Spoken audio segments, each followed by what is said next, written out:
Welcome to our Sayali fashion designer channel आणि मी आहे सायली।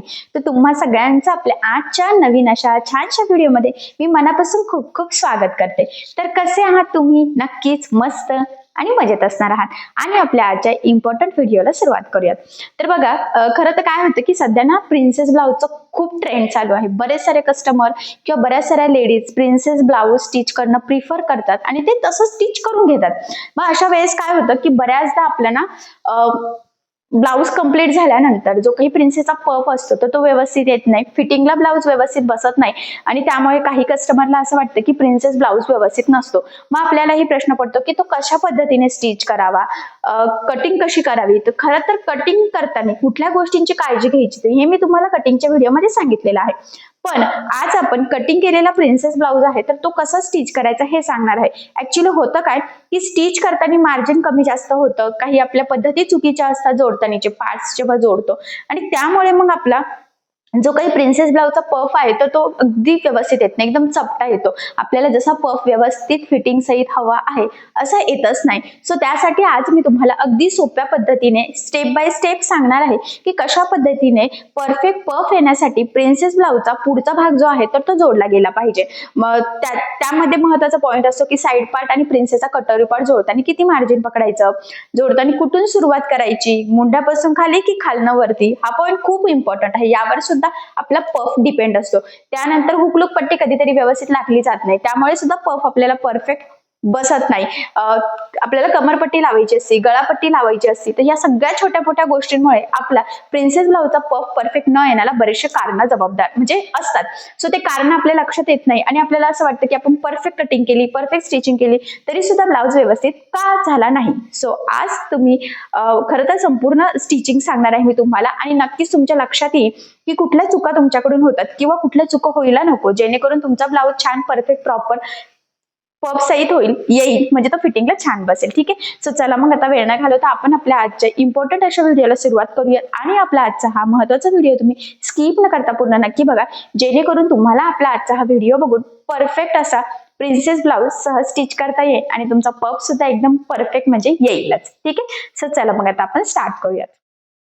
तर हे बघा, इथे तुम्ही बघू शकतात की हा आहे ब्लाउज आणि सगळ्यात महत्त्वाचं म्हणजे याची कटिंग ऑलरेडी झालेलं आहे। सो डिटेल कटिंगचा व्हिडिओ मी याआधी ऑलरेडी टाकलेला आहे, तर त्याची लिंक मी तुम्हाला डिस्क्रिप्शन बॉक्समध्ये देते, जेणेकरून तुम्हाला तो व्हिडिओ बघून डायरेक्ट कपड्यावर परफेक्ट कुठल्याही साईजची कटिंग कशी करावी तर हे सहजच लक्षात येईल। ठीक आहे, सो चला मग आता हा कटिंग केलेला ब्लाउज आपण इथे स्टिच करायला सुरुवात करूयात आणि इथे तुमच्या लक्षात येईल की अस्तरचा ब्लाउज आहे आणि अजून अस्तर जोडलेलं सुद्धा नाहीये। सो मग आता आपल्याला डायरेक्ट अस्तर जोडण्यापासून सुरुवात करायची आहे आणि याचा जो काही पुढचा भाग आहे म्हणजेच पुढचा गळा तर तो सुद्धा थोडासा वेगळ्या शेपमध्ये आहे। सो म्हणूनच खरं तर मी अस्तर जोडलेलं नाहीये, नाही तर बऱ्याचदा मी अस्तर ऑलरेडी जोडून ठेवते, कारण याआधी बरेचसे अस्तर जॉईनिंगचे व्हिडिओ मी तुमच्यासोबत शेअर केलेले आहे। सो त्यामुळे पण आजचा गळा थोडा वेगळा होता, सो म्हणून म्हटलं की चला तुम्हाला कसं कटिंग स्टिचिंग करायचं ह्या गळ्यासाठी ते हे सांगावं। सो सगळ्यात आधी आपण आता साईड पार्ट एकमेकाला जोडून घेऊयात, म्हणजे प्रिन्सेसचा कटोरी पार्ट आणि त्यानंतर साईड पार्ट। तर मी ज्या पद्धतीने दोन वेगवेगळ्या साईडला सगळ्यात आधी अस्तरचा पार्ट ठेवला आणि त्यानंतर त्यावर मेन फॅब्रिक ठेवलं, तुम्ही सुद्धा सेम त्याच पद्धतीने ठेवायचा आहे, जेणेकरून दोन्ही पण पार्ट आपले दोन वेगवेगळ्या साईडला होतील, कारण बऱ्याचदा दोन्ही पार्ट एकाच साईडचे होण्याचे चान्सेस असतात। त्यामुळे मग मी ज्या स्टेप बाय स्टेप फॉलो करत हे पार्ट्स दोन वेगवेगळ्या साईडला ठेवले आणि स्टिच करायला सुरुवात केलेली आहे। सेम तुम्ही सुद्धा याच पद्धतीने ठेवून स्टिचिंग करायची आहे। तर सगळ्यात महत्त्वाचं म्हणजे अस्तर आणि मेन फॅब्रिक एकमेकाला जोडताना जेवढं शक्य आहे तेवढं कमीत कमी मार्जिन इथे पकडायचं आहे। त्याचबरोबर जोडताना कुठे गोळा होणार नाही, तिरकं जाणार नाही, तर ह्या छोट्या मोठ्या गोष्टींची सुद्धा आपल्याला काळजी इथे घ्यायची आहे। सो फायनली बघा, इथे आपलं हे दोन्ही पण पार्ट्स एकमेकाला जोडून झालेले आहे। त्यानंतर जे काही एक्स्ट्राचं मेन फॅब्रिक म्हणजेच ब्लाउज पीसचा एक्स्ट्राचा कपडा आहे तर तो कटिंग करून परफेक्ट मापाचे पार्ट्स इथे आपल्याला रेडी करून घ्यायचे आहे, कारण तुम्हाला सगळ्यांनाच माहित आहे अस्तरवर आपली परफेक्ट कटिंग असते, पण ब्लाउज पीसचा कपडा आपण थोडंसं एक्स्ट्राचं मार्जिन ठेवून कटिंग करत असतो। म्हणूनच मग इथे अस्तर आधी आपण जोडून घेत आहोत, एक्स्ट्राचं कट करून परफेक्ट पार्ट्स रेडी करत आहोत, जेणेकरून पुढचं ब्लाउज स्टिच करणं आपल्याला इझी जावं खरं तर यासाठी। आणि बघा मग फायनली आपले इथे कटोरीचा म्हणजे प्रिन्सेस कटोरीचा जो काही पार्ट्स आहेत तर ते व्यवस्थित दोन वेगवेगळ्या साईडचे परफेक्ट असे रेडी झाले। त्यानंतर आता आपल्याला हे स्टिच करून घ्यायचं आहे, म्हणजे साईड पार्ट. आता बघा, हे गळा बनवण्याच्या 2 पद्धती आहेत. तुम्ही हे डायरेक्ट कटिंग करू शकतात किंवा कॅनव्हास पेपर लावून सुद्धा स्टिच करू शकतात. बट मी इथे जशी मार्किंग होती एक्झॅक्टली त्यावरच कटिंग करून घेते आणि बिना कॅनव्हासच आपण इथे बनवणार आहोत.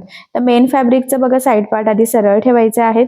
त्यानंतर त्यावर आपण कटिंग केलेले अस्तरचा जो काही साईड पार्ट आहे तर तो इथे ठेवून घ्यायचा आहे. बघा, बरोबर गळा समोरासमोर येईल या पद्धतीने ठेवायचं, म्हणजे दोन्ही पण पार्ट्स व्यवस्थित रेडी होतील.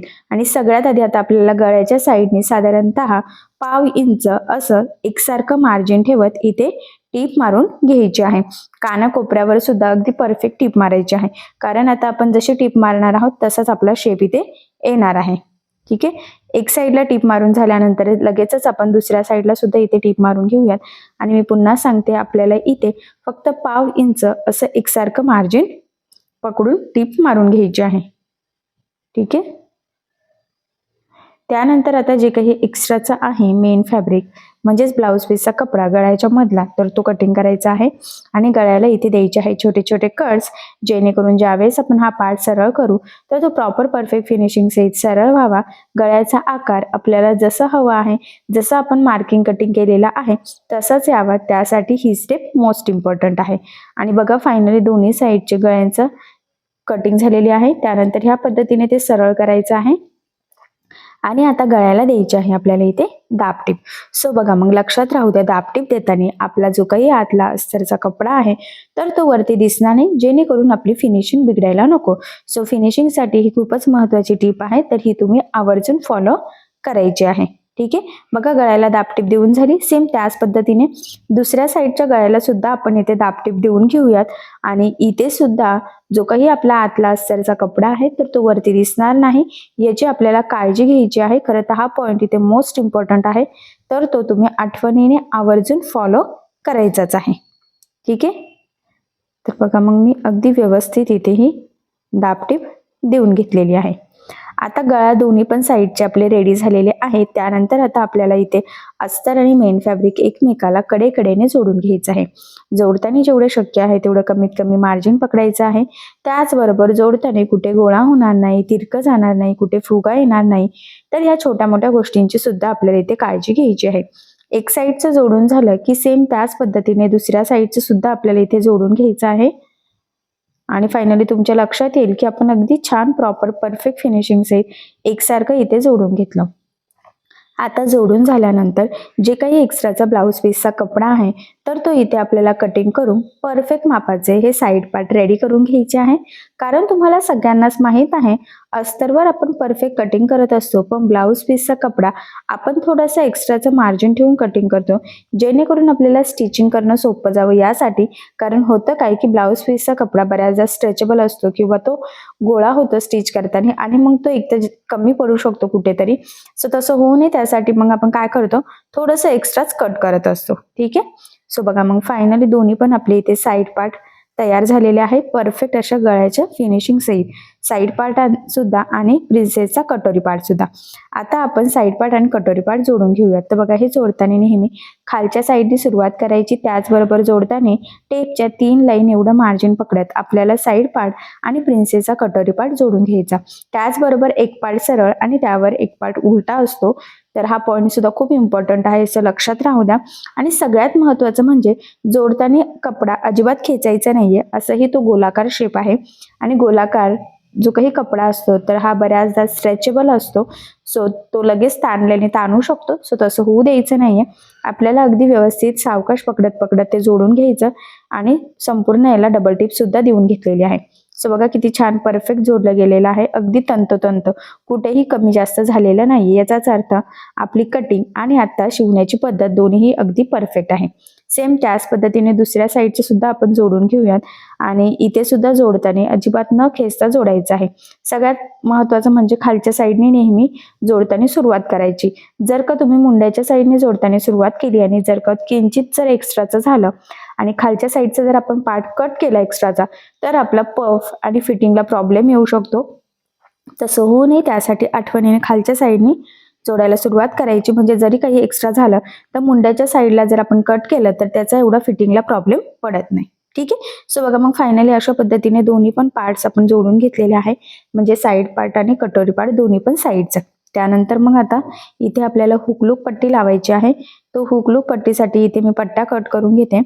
आता लूप पट्टीसाठी बघा ही 2.5 इंचाची डबल फोल्ड करून पट्टी कट केली आणि जी काही आपली सिंगल आहे हुक पट्टीची तर ती अगदी कमी आहे, तर ती ह्या पद्धतीने फोल्ड करून वरच्या साईडला सुद्धा फोल्ड करायचं आहे आणि साधारणतः 1/2 इंच असं एकसारखं मार्जिन पकडत आपल्याला इथे टीप मारून घ्यायची आहे. लक्षात राहू द्या ही हुक पट्टी आहे आणि खालचं एक्स्ट्राचं कट करायचं. त्यानंतर ती पट्टी आतल्या साईडने फोल्ड करून वरच्या साईडला आपल्याला द्यायची आहे इथे दाबटीप आणि इथे सुद्धा दाबटीप देताना आतला अस्तरचा कपडा वरती दिसणार नाही याची काळजी घ्यायची. त्यानंतर अजून शेजारून थोडंसं एक्स्ट्राचं मार्जिन ठेवत एक टीप मारायची, म्हणजे परफेक्ट अशी आपली इथे हुक पट्टी तयार होती. सो बघा किती छान परफेक्ट फिनिशिंग सहित आपली इथे हुक पट्टी लावून झालेली आहे. त्यानंतर आता आपण लूप पट्टी लावून घेऊयात. लूप पट्टी ही 1 इंच एक्स्ट्रा असते, एवढंच नाही तर ती वरच्या साईडला एक्स्ट्रा असते, म्हणून ती लावताना खालच्या साईडने सुरुवात करायची. डबल फोल्ड कपडा घेतला आहे फिनिशिंगसाठी. सो बघा मग खालच्या साईडने ठेवल्यावर एकसारखं 1/2 इंच मार्जिन पकडत टीप मारायची आणि गळ्याच्या साईडला ती पट्टी आतल्या साईडने फोल्डही करायची फिनिशिंगसाठी. त्यानंतर ती ह्या पद्धतीने बाहेर काढायची आहे. जिथे टीप मारली बरोबर तिथेच मॅच करत आपल्याला फोल्ड करून तिथे टीप मारून घ्यायची आहे. जशी दाब टीपला मारतो ना सेम त्याच पद्धतीने, पण फक्त व्यवस्थित एकसारखं पकडायचं आहे. कमी जास्त तिरकं वगैरे असं काहीही होऊ देऊ नका. ठीक आहे. वरच्या साईडला पण मी एक टीप मारली, त्यानंतर त्याच्या शेजारी पण एक टीप मारायची आहे, म्हणजे 2 शिलाईच्या मध्ये आपल्याला बरोबर लूप करता येतील. ओके. सो बघा मग फायनली हुक पट्टी आणि लूप पट्टी दोन्हीही आपल्या इथे परफेक्ट असं लावून झालेला आहे. त्यानंतर पुढची स्टेप ती म्हणजे कमरपट्टी. तर कमरपट्टीसाठी मी डबल फोल्ड कपडा घेतला, तुम्ही सिंगलही घेऊ शकता आणि इथे टेपच्या 3 लाईन एवढं मार्जिन पकडत आपल्याला ही पट्टी लावून घ्यायची. आणि बघा लूप पट्टीच्या साईडने फोल्डही करून घेतलेली आहे. कंटिन्यू लगेच हुक पट्टीच्या साईडने सुद्धा फोल्ड करून आपण ती पट्टी इथे लावून घेऊयात. ठीक आहे. एकसारखी टीप मारायची आहे फक्त. आता ही टीप मारून झाल्यानंतर आपल्याला हे पट्टी आतमध्ये आहे ना फोल्ड करायची आहे बघा ह्या पद्धतीने आणि मग वरच्या साईडला द्यायची आहे इथे दाबटीप. इथे सुद्धा दाबटीप देताना आतला अस्तरचा कपडा वरती दिसणार नाही याची आपल्याला काळजी घ्यायची आहे. आणि बघा किती छान प्रॉपर परफेक्ट फिनिशिंग सहित फायनली आपली इथे दाबटीप देऊन झालेली आहे आणि कमरपट्टी अगदी व्यवस्थित एकसारखी सुद्धा लागली गेलेली आहे. ठीक आहे. सो फायनली फ्रंट पार्ट आपला स्टिच झाला, पण सगळ्यात महत्त्वाचं म्हणजे याच्या गळ्याला आपल्याला मोती लेस लावायची आहे. तर आपण जिथून पदर घेतो त्या साईडने लावणार नाहीये, फक्त एकाच साईडने लावणार आहे. तर असा ब्लाऊज ठेवल्यानंतर बघा मी ज्या साईडनी मोती लेस लावत आहे तुम्ही सुद्धा त्या साईडने लावायची. मोती लेससाठी सिंगल फूट यूज करायचं असतं, कारण रेग्युलर फूटवर मोती लेस परफेक्ट लावता येत नाही आणि त्याचे मोती फुटतात सुद्धा, फिनिशिंग पण छान येत नाही, अगदी विचित्र दिसतं. सो तसं होऊ नये त्यासाठी. आता बघा ती लावताना ना मी सुरुवातीचे थोडेसे मोती इथे काढून घेते, जेणेकरून ते सुईमध्ये अटकायला नको यासाठी किंचितचं फोल्ड करून घेतलेलं आहे आणि इथून लावायला सुरुवात केलेली आहे. सुरुवातीला डबल टिप देऊन लॉक करायचं आहे आणि त्यानंतर अगदी व्यवस्थित सावकाशपणे थोडं थोडं पकडत आपल्याला इथेही मोती लेस लावून घ्यायची आहे. जिथपर्यंत कर्व आहे तिथपर्यंतच फक्त, आणि जिथून दुसरा कर्व स्टार्ट होते म्हणजे कोपऱ्यावर तर तिथून लेस कट करून आपल्याला लावायची आहे. आपण मोती लेस डायरेक्ट फोल्ड करू शकत नाही, जसं आपण रेग्युलरली करत असतो तसं इथे करता येणार नाही, कारण की ते मोती असतात आणि मग ते सुईमध्ये अटकू शकतात म्हणून. आणि इथून बघा पुन्हा ती कंटिन्यू आपल्याला आतमध्ये टाकायची आहे आणि अगदी व्यवस्थित लावायची आहे. सगळ्यात महत्त्वाचं म्हणजे ही मोती लेस अशा पद्धतीने लावायची आहे की वरच्या साईडला फक्त मोती दिसले पाहिजे. मोतीचा जो काही सपोर्ट आहे हा संपूर्ण आतल्या साईडनीच गेला पाहिजे, तरच छान अशी फिनिशिंग येते. ठीक आहे. सो बघा मग किती छान परफेक्ट असं फिनिशिंग सहित आपण इथे ही मोती लेस लावून घेतलेली आहे आणि ह्या मोती लेसमुळे ह्या गळ्याला अजून सुंदर असं लुक सुद्धा आलेला आहे. ठीक आहे. दुसऱ्या साईडने तर लावायची गरज नाही, मी तुम्हाला आत्ताच म्हटली. त्याचबरोबर आता पुन्हा रेग्युलर फूट लावून घेते आणि आता पुढचा ब्लाऊज स्टिच करायला सुरुवात करूयात, कारण की फायनली आपला फ्रंट पार्ट तर इथे कम्प्लीट झालेला आहे, तो सुद्धा अगदी परफेक्ट प्रॉपर फिनिशिंग सहित. त्यानंतर आता पुढची स्टेप आहे ती म्हणजे आपल्याला इथे शोल्डर जोडायचे आहेत. तर ह्या ब्लाऊजवरची ही बघा ट्रेंडिंग अशी फुगाबाई आहे, सध्या खूप ट्रेंड आहे. पफ वगैरे अगदी परफेक्ट आलेला आहे आणि याचा बॅक पार्ट सुद्धा बघा मटका गळ्यावर आपण स्टिच केलेला आहे. तो सुद्धा खूप सुंदर आहे. तर या बाही डिझाईन आणि बॅकनेक डिझाईन दोन्हींचा कटिंग स्टिचिंगचा व्हिडिओ याआधी मी ऑलरेडी टाकलेला आहे. जर तुम्हाला अशी बाही डिझाईन बॅकनेक डिझाईन बनवायची असेल तर चॅनलवर जाऊन तो व्हिडिओ बघू शकतात. त्याचबरोबर मी इथे या व्हिडिओच्या खाली कमेंट बॉक्समध्ये सुद्धा व्हिडिओची लिंक पिन केलेली आहे. ठीक आहे. यानंतर आता आपण शोल्डर जोडून घेऊयात. तर बघा, ब्लाऊजची जेवढी उंची असेल तेवढी मार्किंग करायची. तर इथे मी दोन्ही साईडला 13 इंचाची मार्किंग करून घेतलेली आहे. त्यानंतर त्यावर आपला आता जो काही फ्रंट पार्ट आहे तर तो उलटा ठेवायचा आहे. सगळ्यात महत्त्वाचं म्हणजे गळ्याला जी काही मोती लेस लावलेली आहे तर त्याचे मोती काढून घ्यायचे आहे. ज्या लेवलमध्ये आपल्याला जोडायचं आहे ना त्या लेवलमध्ये, आणि फ्रंट पार्टचं सुद्धा सेम त्याच पद्धतीने करायचं आहे. मोती काढल्यानंतर जिथे मार्किंग केलेली आहे बरोबर तेवढंच एकसारखं मार्जिन पकडत आपल्याला इथे टीप मारून पुढचा भाग आणि मागचा भाग एकमेकाला जोडून घ्यायचं, म्हणजे शोल्डर जोडायचं आहे. शोल्डर जोडताना सुरुवातीला आणि शेवटी डबल टिप देऊन लॉक करायचंय. एवढंच नाही तर पूर्ण शोल्डरला सुद्धा आपल्याला डबल टिप देऊन घ्यायची असते. बघा, एक साईडचं जोडून झाल्यानंतर सेम त्याच पद्धतीने दुसऱ्या साईडचं शोल्डर सुद्धा आपण जोडून घेऊयात. आणि मी तुम्हाला ज्या पद्धतीने सांगितलं की आधी ब्लाऊजची उंचीची मार्किंग करायची आहे तर तुम्ही तसं करायचंच आहे. कारण काय होतं, मार्किंग जर केली नाही तर एक तर मार्जिन कमी जास्त होतं. मग होतं काय त्यामुळे की ब्लाऊजची उंची एक तर जास्त होते एक तर कमी होते. सो तसं होऊ नये त्यासाठी अगदी व्यवस्थित मोजूनच करायचं आहे. त्यानंतर जर का तुमचं शोल्डर पुढचं मागचं थोडंसं मिसमॅच असेल, किंचितसं कमी जास्त असेल तर ते कट करून व्यवस्थित सेट करून घ्यायचं आहे. आणि इथे सुद्धा किंचितसं मी कट केलेलं आहे कारण जोडताना ते किंचितसं वरच्या साईडला आलेलं आहे. ठीक आहे. सो बघा, मग फायनली आपल्या इथे शोल्डर जोडून झालेला आहे. त्यानंतर आता आपल्याला बाही जोडायची. बाही जोडण्याच्या आधी बघा, सेंटरला बरोबर हुकपट्टी ठेवायची आहे. कमरेच्या साईडला आणि वरच्या साईडला एक या पद्धतीने क्रॉसमध्ये लाईन ड्रॉ करून घ्यायची आहे. ह्या स्टेपने काय होतं की फिटिंगची लाईन सरळ येते, मुंड्यातले जॉईंट अजिबात खालीवर होत नाही. आणि हुकपट्टी डायरेक्ट ठेवायची आहे सेंटरला आणि कमरेच्या साईडला मार्किंग केली आणि इथे सुद्धा अशी तिरकी मार्किंग करून घेतलेली आहे. ठीक आहे. ही स्टेप मोस्ट इम्पॉर्टंट आहे फिटिंगची लाईन अगदी सरळ येण्यासाठी. आणि आधी हे चेकच करायचं आणि मगच बाही जोडायला सुरुवात करायची. आता ह्या दोन्ही स्लीव्ज आपल्या ऑलरेडी स्टिच झालेल्या आहे. तर ह्या दोन वेगवेगळ्या साईडला अगदी परफेक्ट ठेवून घ्यायच्या आहे. गोलाकार शेप आहे तर तो आपल्याला बरोबर पुढच्या भागात घ्यायचा आहे. त्यानंतर सेंटर पॉईंटची सुद्धा आपल्याला इथे मार्किंग करायची आहे जेणेकरून आपल्याला बरोबर सेंटरला ही डिझाईन स्टिच करता यावी यासाठी. त्यानंतर बघा, पुढचा भाग गोलाकार आपला बरोबर पुढे येईल याची काळजी घेत आपल्याला इथे ही बाही यावर उलटी ठेवून घ्यायची आहे. बघा, आणि उलटी ठेवल्यानंतर तर ती एकदा चेक करायची आहे की आपल्याला बाही अगदी व्यवस्थित पुरत आहे की नाही ते. तर इथे आपल्याला अगदी परफेक्ट अशी बाही पुरत आहे. सो मग आता आपण इथे स्टिच करायला सुरुवात करूयात. तर बघा, आता बाही जोडताना आपल्याला टेपच्या 3 लाईन एवढं एकसारखं मार्जिन पकडत बाही जोडून घ्यायची आहे.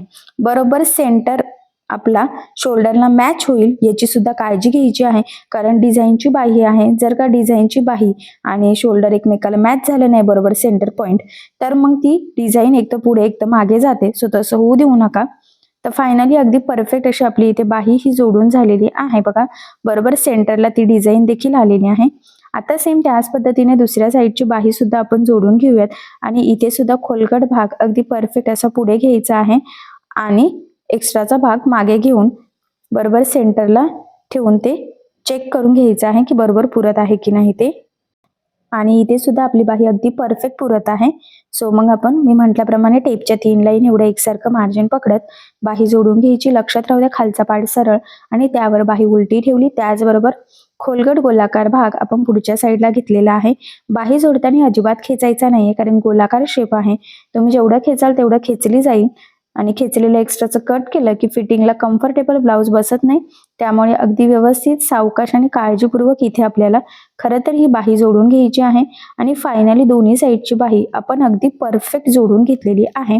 त्यानंतर महत्त्वाची स्टेप आहे ती म्हणजे दोन्ही पण स्लीव्जला आपल्याला डबल टिप देऊन घ्यायची आहे. हा पॉईंट खरं तर खूप इम्पॉर्टंट आहे.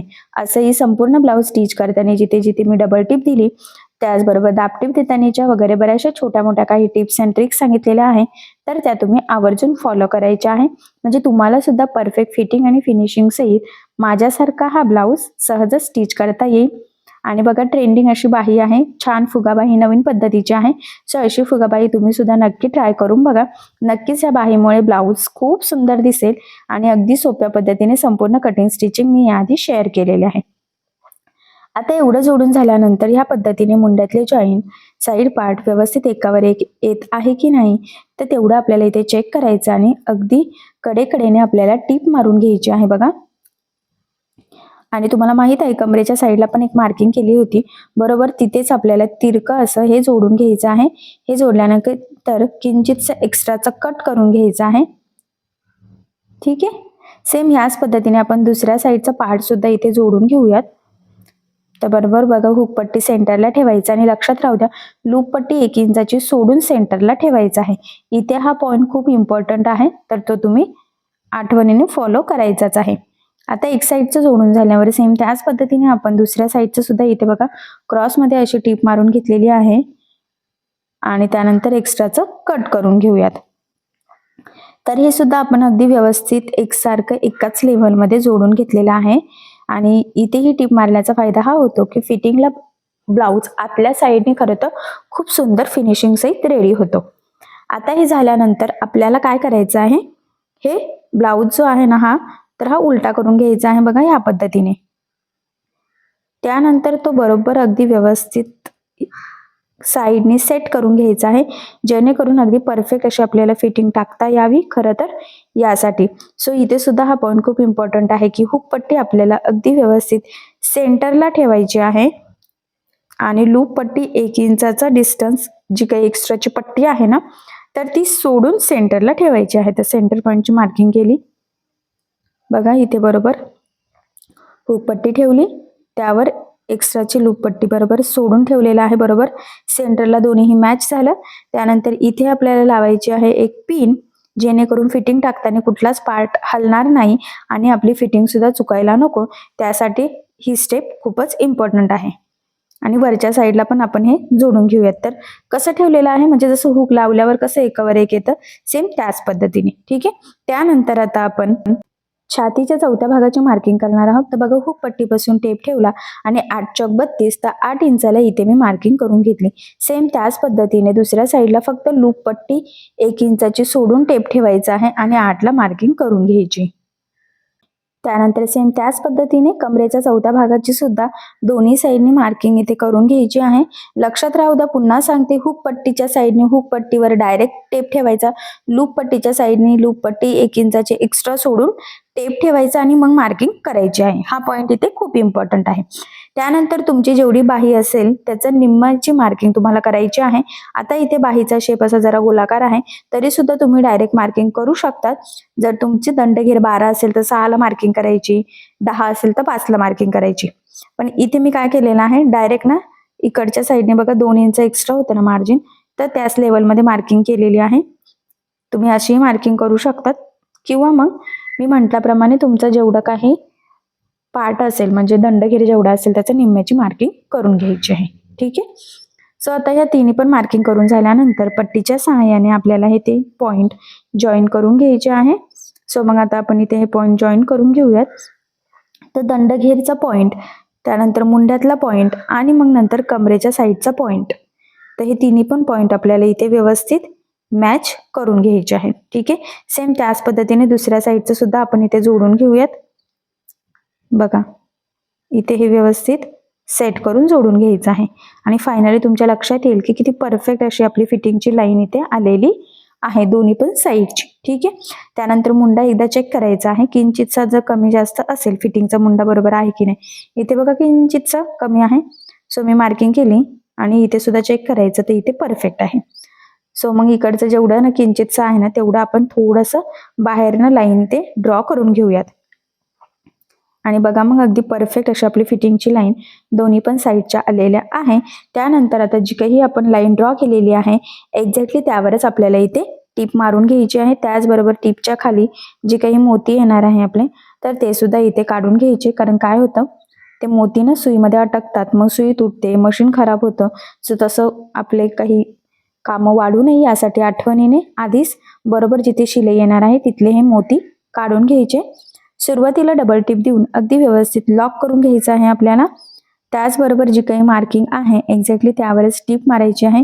ते सुद्धा अगदी परफेक्ट व्यवस्थित एकसारखं पकडत. आणि फिटिंग आपण चेक केली होती मुंड्याची, सो मग त्याच लेवलमध्ये मी इथे टीप मारली. शेवटी सुद्धा डबल टीप देऊन आपल्याला लॉक करून घ्यायचं आहे. फायनली बघा फिटिंगची टीप अगदी परफेक्ट आणि सरळ आलेली आहे. मुंड्यातले जॉईंट सुद्धा अगदी व्यवस्थित आलेले आहे. खरं तर पुढे मी तुम्हाला ब्लाऊज सरळ करून दाखवेलच की मुंड्यातले जॉईंट किती परफेक्ट आलेले आहे. आणि आता सेम त्याच पद्धतीने दुसऱ्या साईडला सुद्धा आपण जी काही फिटिंगची मार्किंग केलेली आहे एक्झॅक्टली त्यावरच इथे टीप टाकून घेऊयात. तर इथे सुद्धा सुरुवातीला आणि शेवटी डबल टीप देऊन लॉक करायचं आहे, जेणेकरून तिथून शिलाई लवकर निघायला नको यासाठी. सो बघा मग डबल टीप देऊन लॉक केलं आणि बरोबर एकसारखं जसं मार्किंग आहे ना चॉकचे, तर त्यावरच आपण इथे टीप टाकून घेऊयात. ठीक आहे. खालच्या साईडला सुद्धा अगदी व्यवस्थित सेट करायचं आहे. पुढचा मागचा भाग आपला अगदी व्यवस्थित मॅच झालेला आहे, अजिबात कमी जास्त झालेला नाहीये. याचाच अर्थ आतापर्यंतचा आपली कटिंग स्टिचिंग अगदी परफेक्ट आलेली आहे. आणि त्यानंतर 1/2 इंच असं एकसारखं मार्जिन ठेवत आपल्याला एक्स्ट्राच्या 3 टिपा टाकून घ्यायच्या आहे. म्हणजे टोटल आपल्या फिटिंगच्या 4 टिपा असतात. 1/2 इंचाचा डिस्टन्स ठेवत, म्हणजे जरी कधी पुढे मागे कस्टमरला वाटलं की ब्लाऊज लूज झाला किंवा टाईट झाला तर शिलाई उसू शकतो किंवा एखादी टीप टाकू सुद्धा शकतो. म्हणजे असा विचार करून आपण हा ब्लाऊज शिवत असतो आणि त्याला एक्स्ट्राच्या टिपा सुद्धा टाकून देत असतो. एक साईडने टाकून झालेला आहे. सेम त्याच पद्धतीने मी दुसऱ्या साईडने सुद्धा इथे टिपा टाकून घेते. तुम्ही सुद्धा तुमचा स्वतःचा ब्लाऊज असो किंवा कस्टमरचा अशा पद्धतीने एक्स्ट्राच्या टिपा टाकून घ्यायच्या असतात. आणि त्यामुळेच आपण खरं तर मार्जिन सुद्धा एक्स्ट्रा हे घेतच असतो. ठीक आहे. सो बघा मग फायनली आता परफेक्ट अशा फिटिंग टाकून झालेली आहे. एक्स्ट्राच्या टिपा सुद्धा टाकून झालेल्या आहे. आणि आता आपण हा ब्लाऊज सरळ करून बघूयात की तो कसा रेडी झालेला आहे, त्याचा लुक कसा आलेला आहे, कसं नाही ते. सो बघा फिटिंगची लाईन वगैरे अगदी परफेक्ट आलेली आहे दोन्ही पण साईडची. आणि आता इथे मी पिना लावते आणि तुम्हाला जवळून जरा ब्लाऊजचा लुक दाखवते, म्हणजे तुमच्या लक्षात येईल की किती छान असा डिझायनर ब्लाऊज फायनली आपला इथे रेडी झालेला आहे. सो बघा मग फायनली 32 साईजचा प्रिन्सेस ब्लाऊज परफेक्ट पफ सहित आपला रेडी झालेला आहे. गळा वगैरे अगदी परफेक्ट आलेला आहे. गळ्याला छान अशी मोती लेस लावलेली आहे, ती सुद्धा परफेक्ट फिनिशिंग सहित. आणि ह्या मोती लेसमुळे ना आपला फ्रंट पार्ट अजूनच छान असा उठून सुद्धा दिसतोय. आणि म्हणजे ब्लाऊज बघितल्यावरच त्याची फिनिशिंग वगैरे लक्षात येते. त्याचबरोबर फिटिंगची लाईन सुद्धा अगदी परफेक्ट सरळ आलेली आहे. मुंड्यातले जॉईंट सुद्धा अगदी परफेक्ट आलेले आहे, अजिबात वरखाली झालेले नाहीये. तर इथे हाच पॉईंट इम्पॉर्टंट असतो, कारण बऱ्याचदा काय होतं की आपली मुंड्यातले जॉईंट खालीवर होता, फिटिंगची लाईन सरळ येत नाही. त्याचबरोबर ट्रेंडिंग न्यू लुक मधली फुगाबाही आपण इथे स्टिच केलेली आहे, ती सुद्धा अगदी परफेक्ट बरोबर मध्यभागी जोडलेली आहे. त्याचा पफ सुद्धा खूप सुंदर आलेला आहे. बघा लुक किती मस्त आलेला आहे. आणि तिथे सुद्धा आपण मोती लेस यूज केलेली आहे. खरं तर ही जी काही बाही आहे तर ब्लाऊज घातल्यावरच त्याचं लुक लक्षात येणार आहे, पण अशी छानशी ट्रेंडिंग बाही डिझाईन तुम्ही नक्की ट्राय करून बघा. नक्कीच या छानशा बाहीमुळे आपल्या ब्लाऊजला साडीला खूप सुंदर असं लुक येणार आहे. आणि आत्ताची चालणारी नवीनच फुगाबाई आहे, तर मग मला तरी असं वाटतं की तुम्ही नक्कीच ट्राय करून बघावा. याचा कटिंग स्टिचिंगचा डिटेल व्हिडिओ मी याआधी ऑलरेडी टाकलेला आहे. त्याचबरोबर याची जी काही बॅकनेक डिझाईन आहे तर ती सुद्धा खूप सुंदर अशी मटका गळ्यावर आपण तयार केलेली आहे. छान असे सिल्क थ्रेडचे हँगिंग लावलेले आहे आणि त्यामुळे तर आपली ही डिझाईन, हा ब्लाऊज अजूनच छान असा उठून दिसतोय. सो या पद्धतीने तुम्ही संपूर्ण ब्लाऊज नक्कीच स्टिच करून बघा. नक्कीच छान असा ब्लाऊज तुमचा रेडी होईल आणि या छानशा डिझायनर ब्लाऊजमुळे साडी सुद्धा खूप उठून दिसेल. ठीक आहे. सो बघा मग आज मी तुम्हाला जे शिकवलेलं आहे आय होप सो ते तुमच्या लक्षात आलं असेल.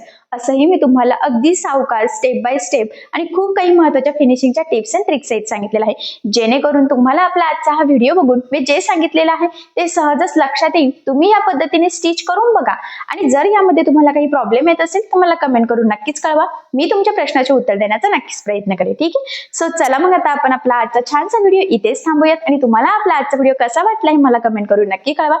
त्याचबरोबर आपला व्हिडिओ आवडला असेल तर व्हिडिओला लाईक करायला विसरू नका आणि असेच नवनवीन छानसे व्हिडिओज बघण्यासाठी आपल्या सायली फॅशन डिझायनर या चॅनलला सबस्क्राईब करा. आणि ज्यावेळेस तुम्ही सबस्क्राईब कराल त्यावेळेस त्यासमोरील बेल आयकॉन ही नक्की प्रेस करा. त्यामुळे काय होईल, जेव्हा मी नवीन व्हिडिओज टाकेल त्याचं नोटिफिकेशन तुम्हाला तुमच्या मोबाईलवर येईल. ठीक आहे. सो चला मग भेटूया पुन्हा नवीन अशा छानशा व्हिडिओमध्ये. तोपर्यंत टेक केअर, काळजी घ्या आणि आपला आजचा व्हिडिओ शेवटपर्यंत पूर्ण बघितल्याबद्दल thank you so much. Bye bye.